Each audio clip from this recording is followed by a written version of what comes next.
Hi everyone! So, I'm Casey Natividad. So, dati po akong empleyado sa isang remittance center. So, yun nga lang, hindi po talaga pinalad magkaroon ng malaking sahod.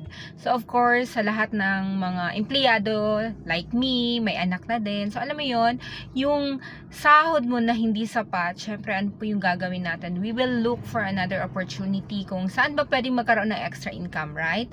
So, talagang nag-pray ako, talagang, yan mo naman ako, Lord, na kahit mapiso-piso lang na extra income kasi hindi talaga sapat yung kinikita kong napakaliit lang. So good thing dahil sa kakadasal ko, binigyan ako ng opportunity, and ang opportunity na yon is nasa online lang. So laking tulong talaga sa akin dahil po sa online opportunity.